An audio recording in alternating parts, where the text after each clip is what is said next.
Welcome to the Uneducated Rednecks. Today is a story. It's a heartfelt story. This is my story. It's a little bit different than what you're used to listening to. I'm gonna just gonna give it to you anyway. It's been weighing on my mind. I probably recorded this thing about 5 or 6 times, so I give up. Here it is, in all the rawness, goodness, the badness, the ugliness, the truth, nothing but the truth. But here it is. Thanks for joining us. Be sure you click the like and subscribe button. We love you. I guess I'm just going to take it straight. Here I am.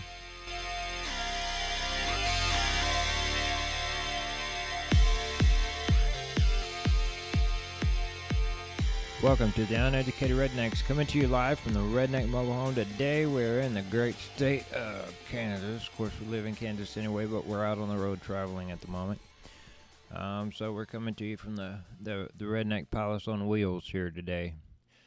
It's the first time we've shot with this setup. This is just running through the laptop, and of course we have this wonderful microphone we bought for a podcast we did with another group of people. Anyway, today's episode is today's episode comes with a story. The story today is it's a true story. Many years ago, and it's not that many years ago. I guess it's just about 8-10 years ago when Dynasty came out. For some reason, I want to think it came out in 2012, but that may not be correct. But I had a pretty wicked, I guess you'd call it a white-collar drug habit. I was addicted to prescription painkillers and that. Have a friendly fly here now, so that ought to be exciting to see. So anyway, I was addicted to prescription painkillers. I was pretty deep into them at the time. Had to keep a steady regimen of those things flowing into the body in order to stay functioning. Well, what I thought was functioning, it really wasn't functioning at all. It was more or less just in a complete state of I don't even know how to describe it. Just in a complete state of not caring and don't care. Didn't eat much, didn't sleep much. Slept mostly in a chair. Had a recliner with a automatic footrest on it that would raise up and down. It was pretty awesome. It is really the first time I've told this story. But I can remember thinking just how bad my life had become. How I had become addicted at this point that I knew I was a complete full-blown addict, and that what I was doing was probably on a pathway that was either going to completely destroy me or kill me, for that matter, because that was just one of those things that comes along with that type of addiction, I guess. Guess maybe I should have done a better job rehearsing this, but this is just a a raw, uncut story to tell. So, but anyway, I was in my chair one day, rolled up, pretty well baked, sitting in the back of the house by myself, which is usually where I was. There was other people in the house, but I pretty much kept to myself in the back of the house. And a TV show came on. Saw lots of previews for it.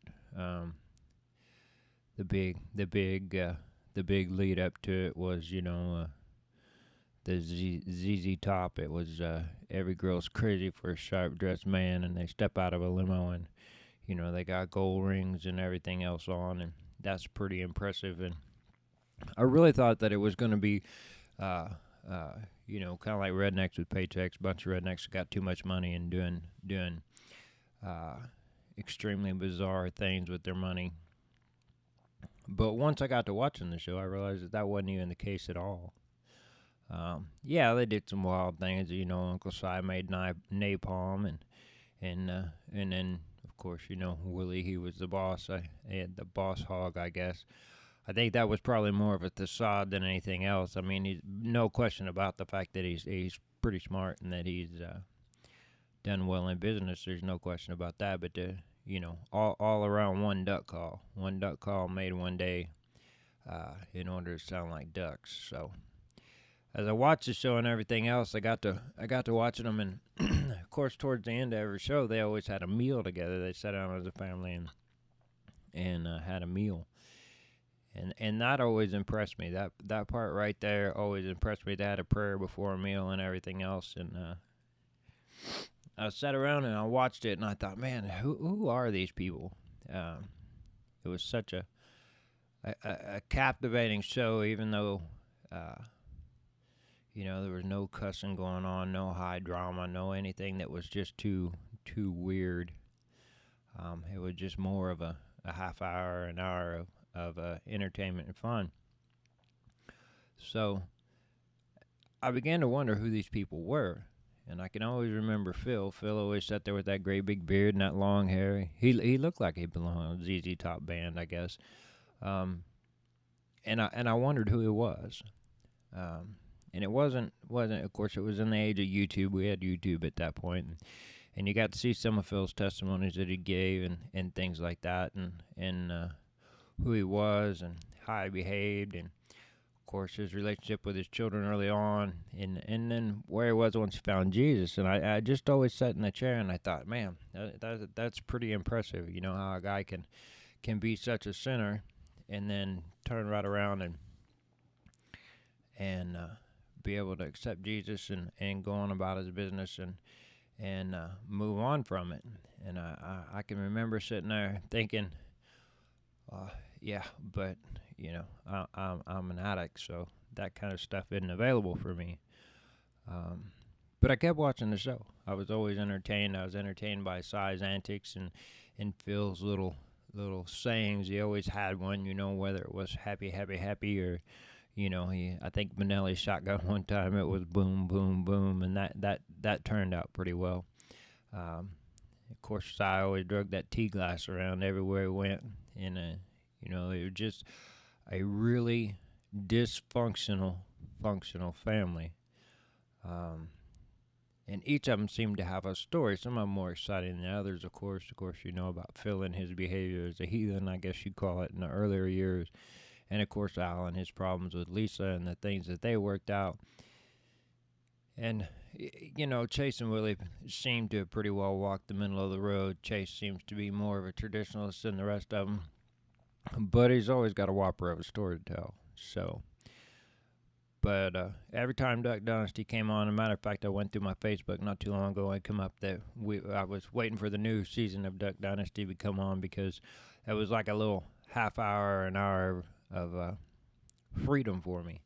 I may have still been doing the things that I wasn't supposed to be doing, but for that half hour right there, I got immersed in a family that was working together, that obviously loved Jesus, that sat down at the table and prayed and had dinner together. And I'd venture to bet that they all don't agree all the time.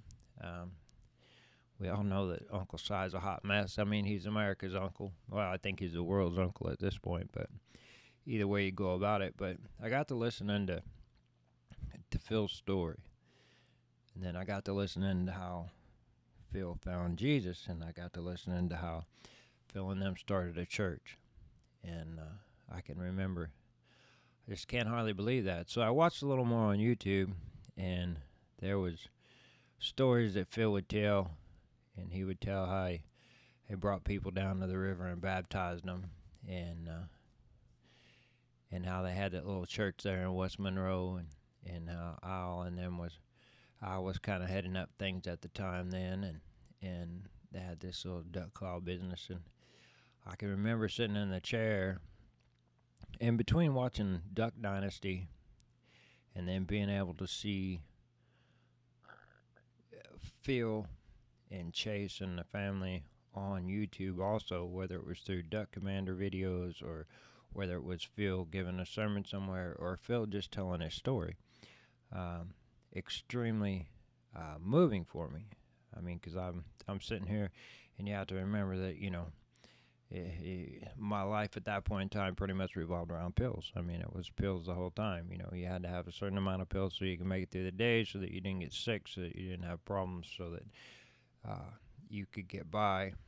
And that was functioning life. Couple of kids, had a wife, And that's how my life was. I mean, that was life as I knew it every day. Every day was a struggle to find more pills to keep everything going. But it always seemed like when Duck Dynasty came on, it was just like a break.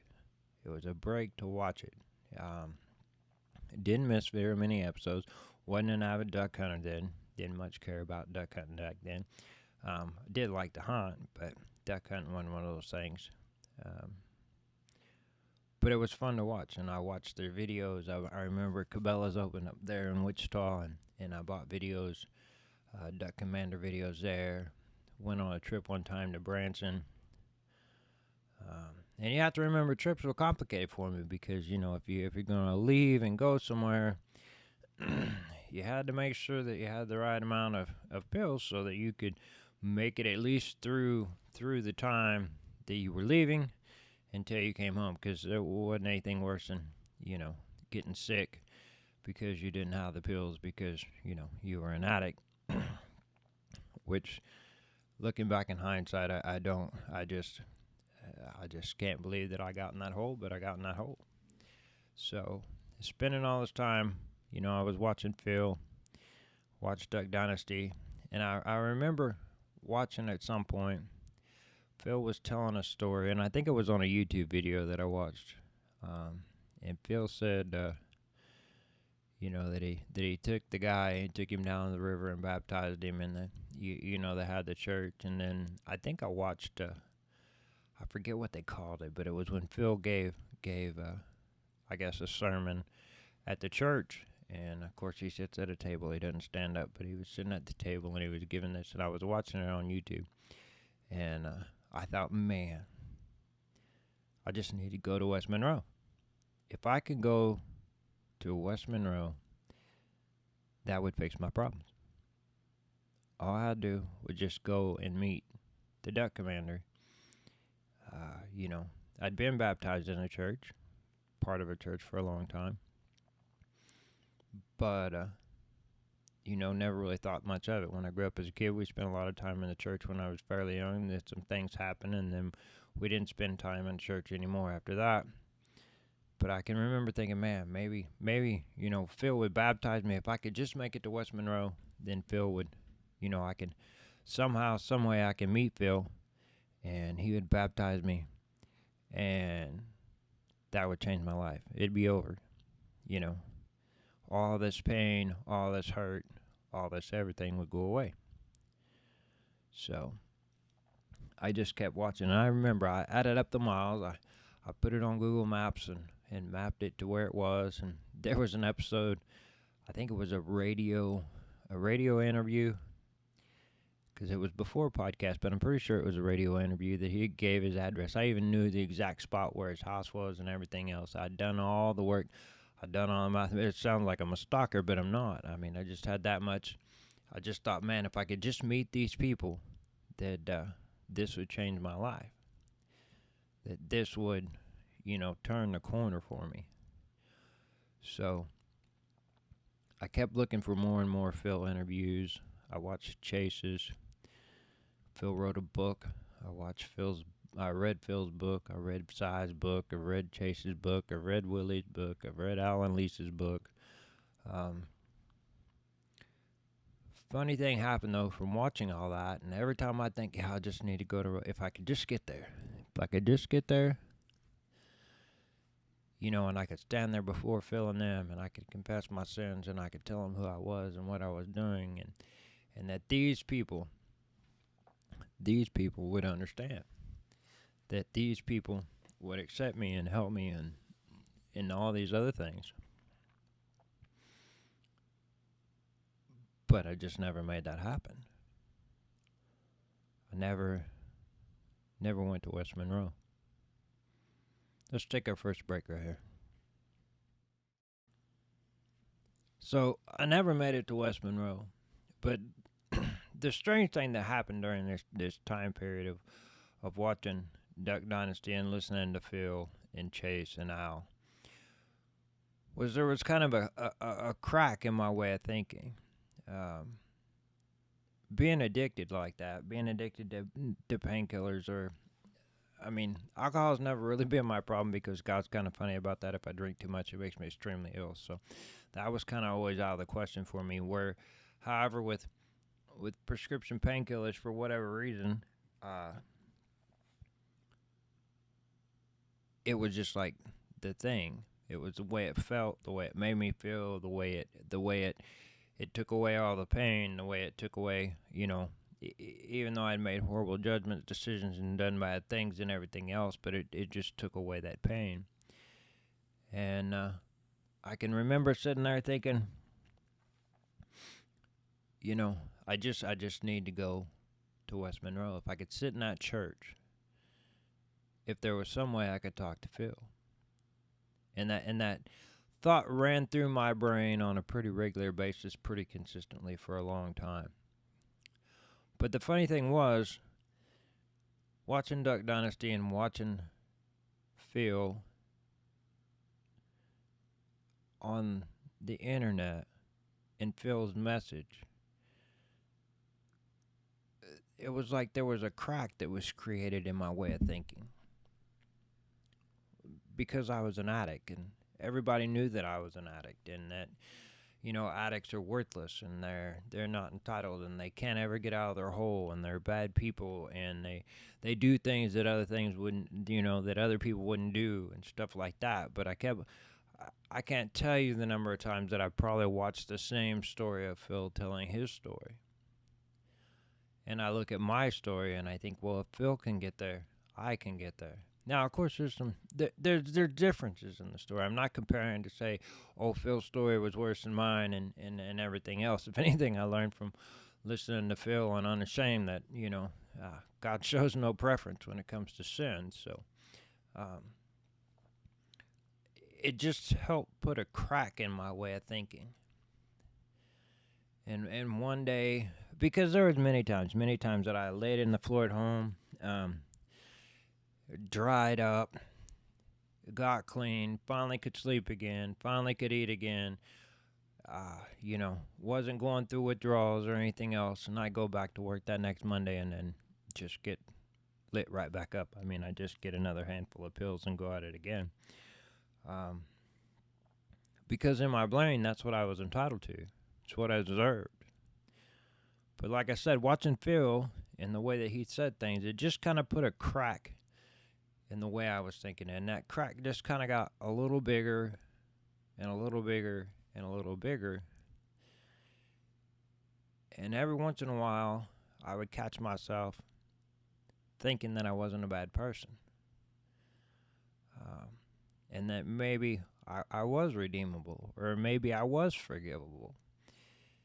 And funny how that works, it may have been a fleeting thought, it may have just been there for a minute, it may have been whatever, but it seemed to happen more and more frequently. And even though I was pretty consumed and still self-absorbed in all these prescription painkillers that I was taking and everything else, I began to have little realizations of, I don't have to be this way. My life doesn't have to be this way. My past mistakes don't necessarily have to define my future. And it was just the way that Phil had his bluntness, and then he put it out there, that it made it more, I guess, more acceptable to me, because it was like, well, if he can get past this, why can't I can't get past mine. And it wasn't too long after, it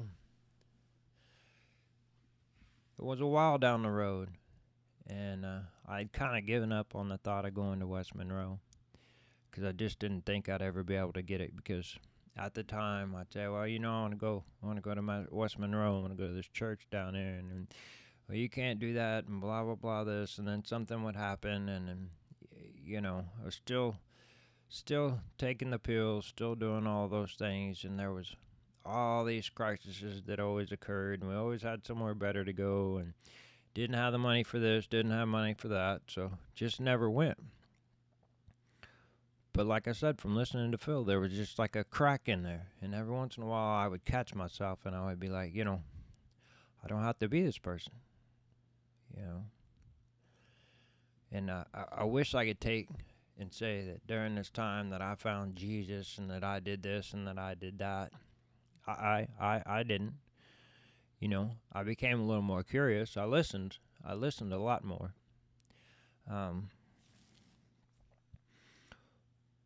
But there were some things that happened one day that made me realize that everybody didn't know that I was a drug addict.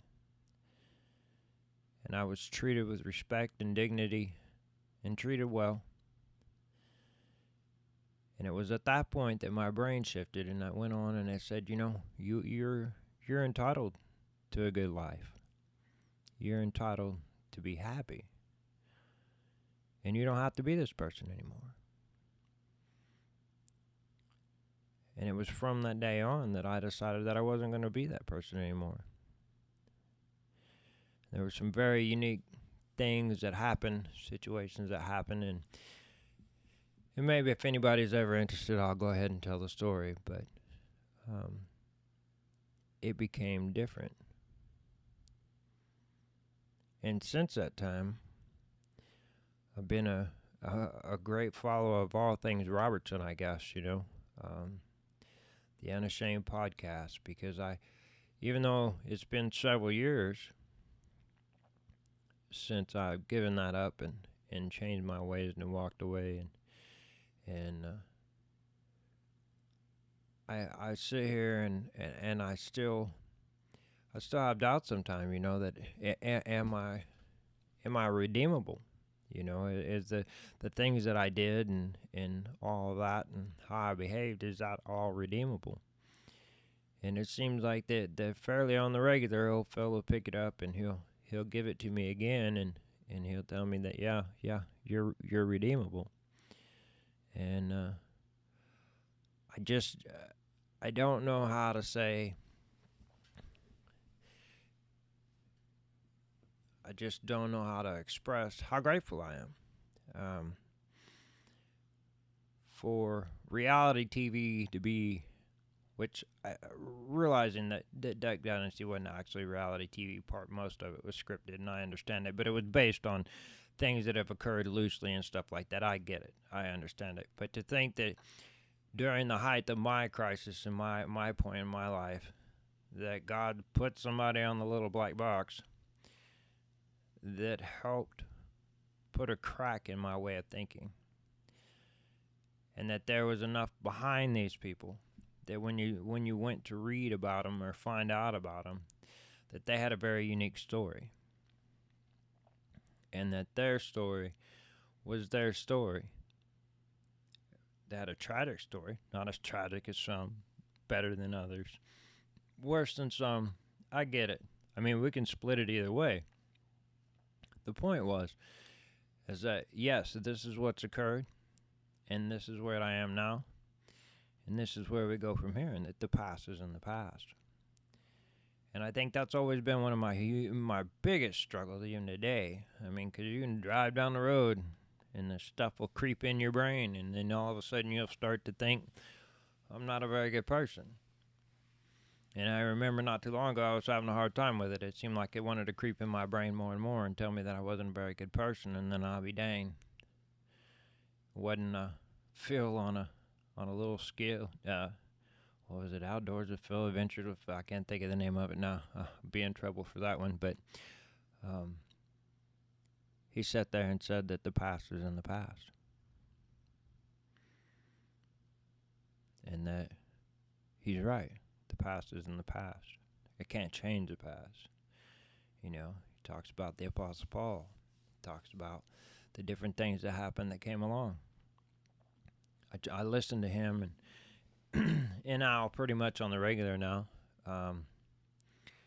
You know, sometimes I catch up pretty good, and sometimes I get behind a little and binge listen to it or binge watch it, whatever you want to call it. But I was just searching for a way to be able to express to everybody that if you're in a similar situation, that first and foremost you're entitled to better, and that life doesn't have to be that way. And then no matter how bad you think it's going to be, when you stop or you change or you move, it's not going to be as bad as what you think. I mean, there's always a moment of reckoning for whatever you do, but it's not nearly as harsh as what you think it is. I mean, I was completely paranoid that if once I stopped and changed what I was doing and everything else, that it would just be so awful. And it's turned out to be just the opposite. It's turned out to be, I've been very blessed and very lucky. I mean, I've been able to do things and accomplish things that I never thought that I would be able to accomplish. And because of the Robertson family, I've followed the scriptures a lot more closely. I've changed some of the things that I've done in my life. Phil always likes to talk about, of course, the language. I'm working on it, Phil. I'm working on it. I'm working on it. I catch myself more and more frequently trying not to be that person.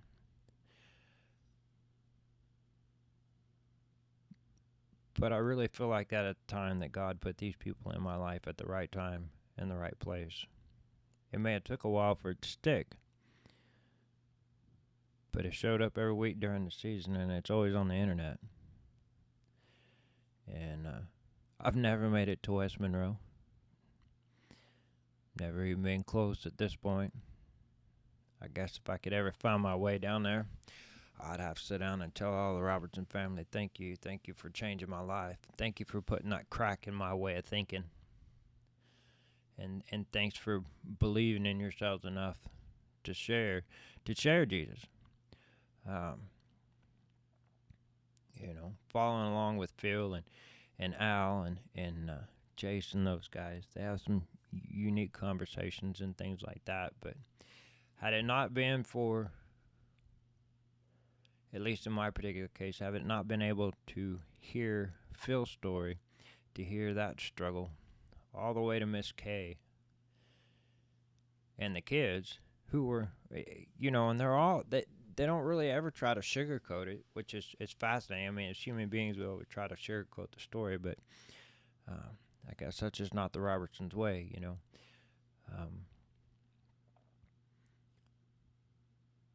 But, without Duck Dynasty, I probably would have never known who the Robertsons were, and it probably would have taken me a lot longer to find my way. I'm sure I would have found my way at some point, but it sure seemed like every time that I had a question or I had a struggle or something happen, that it just seemed how convenient it was that Phil or Chase or Willie or Uncle Si or any of them had something else to add to the story that made me think, okay, yeah, I'm still redeemable. I can still walk with God. It's still going to be okay. And for that, I'm grateful. Let's take another break. Now, I don't want you to think that because of the Robertson family that that's what I'm worshiping. I guess maybe I haven't communicated it clearly enough, but what I'm saying is that it just seems that God put the Robertsons front and center in my life at the time. It was a bad place for me to be. It didn't look that bad from the outside. From the outside, it looked like it was pretty awesome. But if you were in the house or if you were part of that situation, then you know that my life wasn't so great at the time. And for God to put those people on the TV and to give me enough grace to be curious enough to figure out who they were,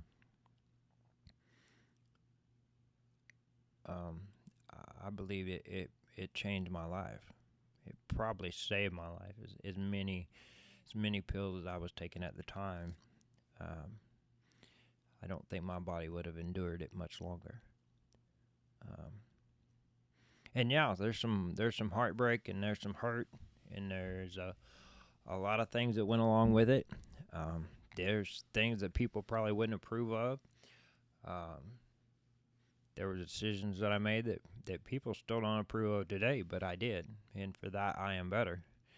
And I think when I do finally get to the end, those decisions that I made and the way that I've changed, I feel happier for, and that I can take responsibility for those without ever having any doubt that what I did was okay for me at the time.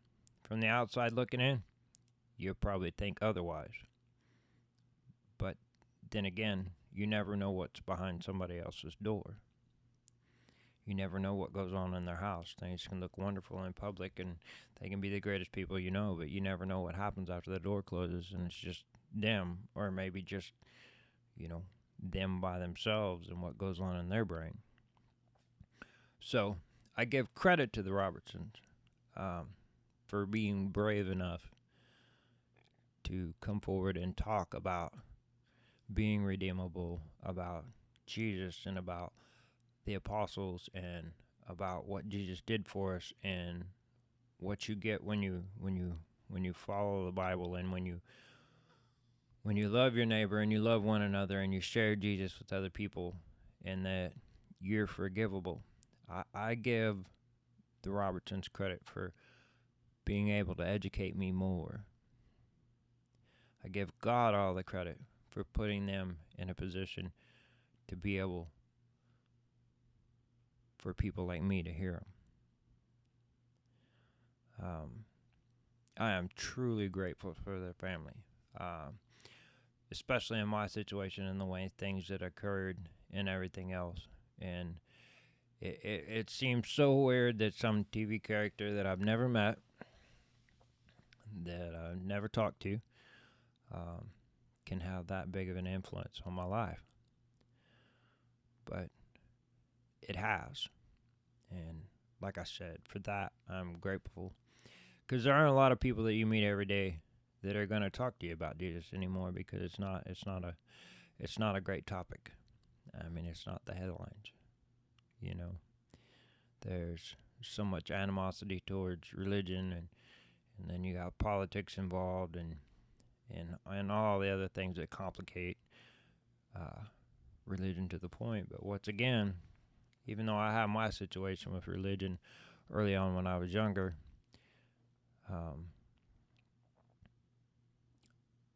once again, Phil talks about just sharing Jesus with people. A couple of people getting together to share Jesus, and that's sharing Jesus. That's the pathway to get to where you want to go. Probably not the most organized podcast that I've ever put together. It's probably a lot different than the ones that you've heard in the past or seen in the past, but I just really wanted to give credit where credit was due, and it's been weighing on my brain for quite a while. And I wanted to give a shout out to Phil and the Robertson family, and I wanted to tell them that I'm appreciative. That I know a lot of times that email box that Al gets to go through probably doesn't have a lot of nice things to say about him. And I know the media has been harsh on him at times. But for me, I am grateful. I am grateful for the time that you have given me to change my way of thinking, to entertain me, to put a crack in my way of thinking, to cause me to go and get the Bible off the shelf and look to see, well, that doesn't sound like that's in the Bible to me. Phil must be making something up, and I get up and I go look, and sure enough, it's in there. Phil taught me that I could be a sinner and still be a worthy human. Uncle Si taught me that I could laugh and joke and have fun and be that uncle that everybody knows and still be one of God's people. And that you can live through situations. So, like I said, for that, I'm grateful. I'm grateful that God was able to put those people in front of me. I'm grateful that over time I got to actually hear and listen to what these people had to say. It's made a huge impact in my life. It's changed a lot of the way that I do things, a lot of the ways that I look at things, and a lot of the ways that I handle things. and it's helped me to realize what was important and what's not important. Not that I ever expect the Duck Commander to hear it, but if you ever do hear me, thank you. Thank you for not giving up on us. Thank you for not giving up on me. And thanks for being brave enough to share your beliefs so a sinner like me could hear them and be able to change his life. I was fascinated because Cy was on, Cy has a new podcast called The Duck Call Room with Martin and Cy and JD, which JD's on my list anyway because he won't read my emails. But they have their own podcast, and at the end of the podcast, they like to read a scripture, which I found fascinating, and I've chuckled more than a few times. But one of the scriptures early on in the podcast, I don't know whether it was the fourth or fifth podcast that they did together, I had a scripture for them, and it was Revelations 21, and it says, "Now I saw a new heaven and a new earth, for the first heaven and the first earth has passed away. Also there was no more sea. And when I, John, saw the holy city, New Jerusalem, coming down out of heaven from God, prepared as a bride adorned for her husband. And I've heard a loud voice from heaven saying, Behold, the tabernacle of God is with men, and he will dwell with them, and they shall be his people. God himself will be with them and be their God. And God will wipe away every tear from their eyes. There shall be no more death, nor sorrow, nor crying. There shall be no more pain, for the former things have passed away." I thought that was pretty profound coming from Cy, especially when you think that the former things have passed away. So, from the Redneck Mobile Home on the road, from me to you, I love you. Jesus loves you. Once again, I'm grateful to the Robertson family. Be nice to one another, love each other, and give thanks to God when you can, because life is short.